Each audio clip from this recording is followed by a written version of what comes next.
ভোলার বোরহানউদ্দিনে অনৈতিক কাজের অভিযোগে এক নারী ও এক পুরুষকে জুতার মালা পরিয়ে মাথা নেড়া করে শাস্তি দিয়েছে এলাকার প্রভাবশালী ব্যক্তিরা।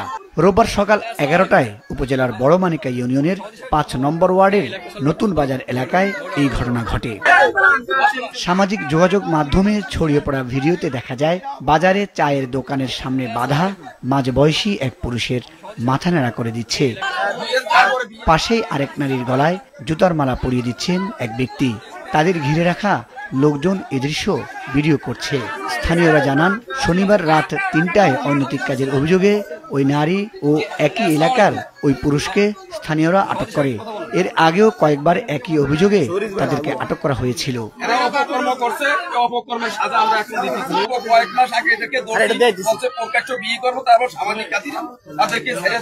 স্থানীয় পঞ্চায়েত কমিটির লোকজন বলে, এমন কাজ তারা পুনরায় করায়, তাই তাদের এমন শাস্তি দেওয়া হয়।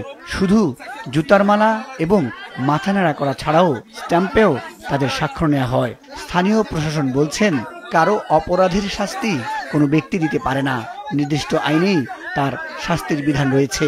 এমন কাজে জড়িত থাকার ব্যক্তিদের বিরুদ্ধে দ্রুত ব্যবস্থা নেওয়া হবে। বিষয়টি ঊর্ধ্বতন কর্তৃপক্ষের সাথে আলোচনা করেছি এবং আমাদের বহনদিঘি থানার ভারপ্রাপ্ত কর্মকর্তা আছেন, ওসি সাহেবকে বিষয়টি জানিয়েছে এবং এতটুকু আশ্বস্ত করতে পারি এই ঘটনার সাথে যারাই জড়িত আছে তাদের বিরুদ্ধে আইনগত ব্যবস্থা গ্রহণ করা হবে। আমি উপজেলা নির্বাহী অফিসারকে ইতিমধ্যেই তাকে নির্দেশ দিয়েছি এই বিষয়ে পুলিশের সাথে কথা বলে প্রয়োজনীয় তদন্ত সাপেক্ষে যারা দোষী তাদের বিরুদ্ধে আইনানুগ ব্যবস্থা গ্রহণ করার জন্য। পুলিশ জানিয়েছে এই ঘটনার সাথে জড়িত 4 জনকে আটক করা হয়েছে।